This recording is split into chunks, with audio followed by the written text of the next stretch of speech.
Let me briefly explain the backdrop before I begin the story. I was staying at a lovely cottage in Ontario.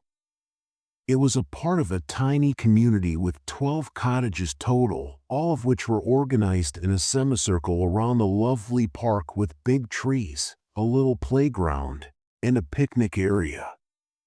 The cottages were close to a beautiful lake where people could swim, fish, and canoe. During our stay, my older brother and I became friends with a kid named Brandon who was about 14 years old. Brandon had a habit of wandering off on his own and preferred hanging out with us rather than being with his family. As a young kid, I couldn't understand why someone wouldn't want to be close to their parents. Maybe it was because I was a bit of a goody-goody. When I was younger, I always did what my parents told me, always following the rules and try stay out of trouble. And honestly, I do not like Brandon much as he was a bit of a troublemaker, but he was a good friend of my brother, and since I looked up to my brother so much, I would follow him everywhere. Even if it meant hanging out with Brandon, I wanted to do everything my brother did because I thought he was the coolest person in the world. Eventually, Brandon got the idea to sneak out, and of course my brother tagged along since we shared a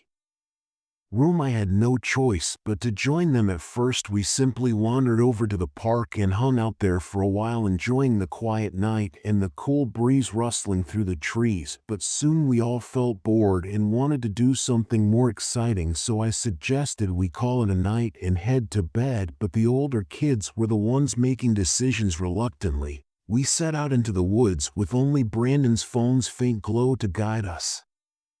Fortunately, the woods weren't too dense, and after a short walk, I wanted to return, but I had two options: stay with them or walk back alone in the dark. Brandon suggested that we explore the woods, and despite my attempts to argue against it, they simply ignored me. I eventually noticed that there were no longer any crickets, owls, or even a breeze in the woods. When I brought this up, we all stopped and listened. After a few seconds of total silence, my brother spoke up, sounding irritated. I told him I was trying to listen, but I was confused and told him I didn't make any noise. He then mentioned the heavy breathing, likening it to a dying pig, and told me to keep quiet.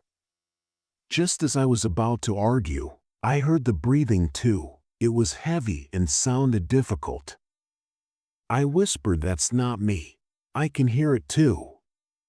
My brother looked at me, and then the breathing got louder as if it was getting excited. Above us there were two lights. They glowed brightly in a brilliant blue hue, swinging gently from side to side. We were all fixated on them, unable to tear our eyes away, almost as if we were under a spell. Suddenly a chilling moan pierced the air, sending shivers down our spines. It sounded like someone who had smoked for years struggling to let out a scream while desperately gasping for air.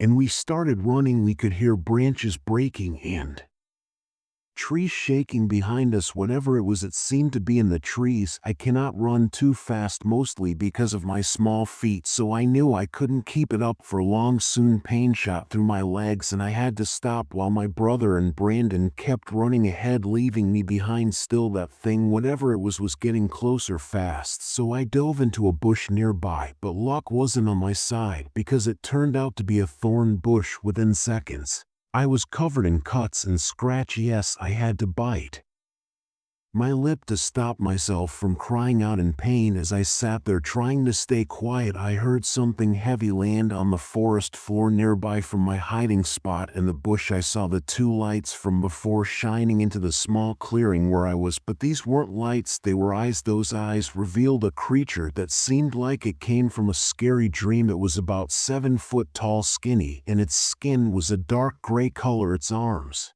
were really long with claws at the end. It stood there for a long time, searching around, trying to find me. I stayed hidden in that bush for hours, not daring to move until I saw the sun rising fully above the horizon. Then I mustered all my strength and ran in the direction I assumed the cabin was there.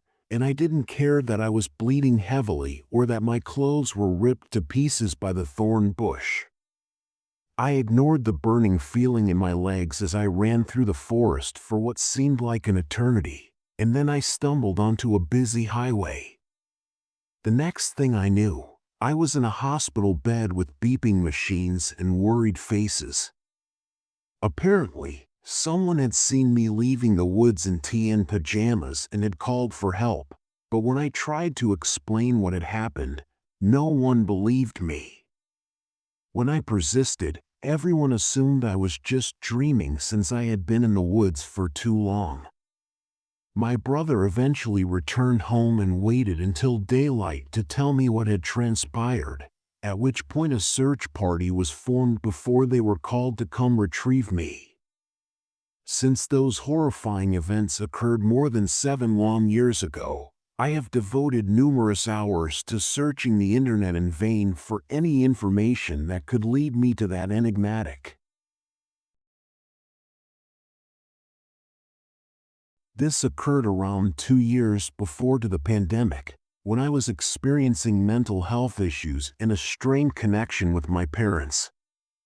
As a result, I frequently felt isolated and misunderstood, which made things much more difficult to manage. A good friend of mine who I had also gone on a couple of dates with has left the city. We had been close, and losing him like that was a shock. I remember feeling numb and empty, unable to process the loss. Eventually, I started having terrible dreams. Although I can't remember everything that happened in all of them, there was one thing that was always the same: the room or whatever place I was in would get darker and darker. All my dreams are from my point of view, so it felt like a weird dark haze was creeping into my vision. But it was even worse than that. The entire room would go dark, like that scene in Lord of the Rings where Gandalf gets mad at Bilbo and everything suddenly darkens. That's the best way I can describe it. But in my dream it felt even darker and heavier. Then I would start to feel a cold, heavy feeling in my stomach along with complete terror, even though I couldn't see anything else and nothing had happened yet. Then, if there were people in my dream before, they would suddenly vanish when the darkness came, or in an instant they'd all start staring at me with blank, lifeless faces. Now, having a bad dream, if the people hadn't vanished, they would have been staring at me, but this happened every single time without fail. Then, if you've ever had your arm or leg fall asleep and experienced that weird pins and needles feeling, it's similar, but worse, and it gets heavier as it goes on. It feels like something is holding me tightly, squeezing me so hard that it's crushing me. It feels like it's choking me at times, like it's focusing on my throat. I feel like I'm surrounded by darkness, and I frequently hear a loud buzzing noise in my head that makes it difficult to think, impossible to talk, and completely impossible to fight against it. Eventually, I manage to break free and force myself to wake up, but the fear doesn't always stop there. Sometimes, I'd stay awake for an hour or two, unable to fall back asleep, because if I tried to go back to sleep, the dream would just resume where it left off, and whatever was causing the cussing would just keep doing it. In 2021, I ended up living with my best friend, Amelia, who has a small cabin in the country. She is very religious and an all-around wonderful, amazing person. It had been more than a month since I had last had one of those dreams, and this time it was like being thrown into a movie without knowing what's happening. Everything happened quickly, leaving no time to figure out what was going on.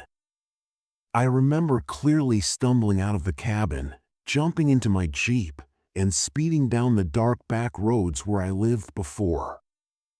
I nearly lost control of the car a few times, but I kept going fast while desperately calling Amelia on my phone. I slept upstairs in the cabin on a tiny mattress one night while Amelia was away babysitting overnight, as she frequently did for another friend. I informed her I was driving with trepidation.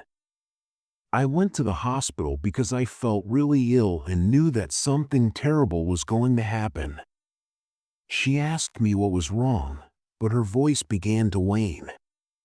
Instead, I heard a low, ominous, growling voice whispering strange words into my ear that I couldn't even make out were coming from the phone.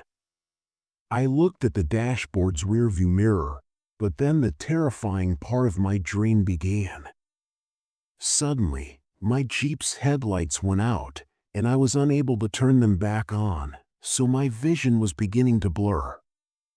But then, for the first time in my dream, a large hand reached through my hair at the back of my head. It was so large that it felt like the palm could easily cover the back of my head near my neck, but its fingers still touched my forehead, and I could feel claws lightly scratching my skin. The hand then grabbed a handful of my hair at the back of my head, pulling me back firmly until I was pressed hard against the car seat. The growl grew louder and louder, and I felt like something heavy was pressing down on me. I was so frightened that I was screaming silently. I spoke to Amelia about these dreams, and she taught me the Lord's Prayer and advised me to ask God to send the Holy Spirit and Saint Michael to protect me. I had never done this before, but I remember pleading with God in my head for assistance, promising that if He helped me defeat this thing and make it go away, I would believe in Him forever. As soon as I called out to God, the hold on my hair began to loosen. My mouth was wide open, but nothing was coming out. Whatever it was, I knew it truly hated me. I felt as though this thing was letting me go, but it was happening slowly, as if it didn't want to. Eventually, I woke up completely, sat up quickly, and looked toward the loft stairs and window. It was the first time I had ever seen it outside of my dreams in real life. Since there was no light in the cabin and I remembered that I was on the second floor, I knew that the two red eyes staring at me from the chimney window belonged to that thing. They had large red slashes, and even the whites of its eyes were red.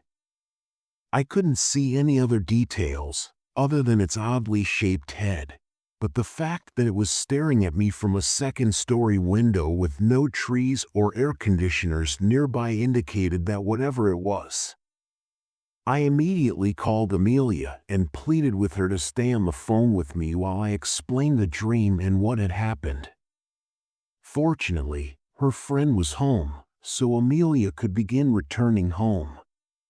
She instructed me to put her on speakerphone and prayed loudly for me, even telling me to burn some white sage. After that night, I started going to church with Amelia, and we would pray together frequently. I even made up a prayer to say before bed every night, and as long as I say it, I no longer have those dreams. I haven't seen that thing or felt its presence since then, and I moved into a new apartment alone, but I still stay in touch with Amelia and pray every night. I understand that some people may think I'm crazy or that I can't believe that thing was a demon, but I have to tell them that when you're truly dealing with something negative, something that wants to hurt you terribly and wants you to know it's terrible, you simply know.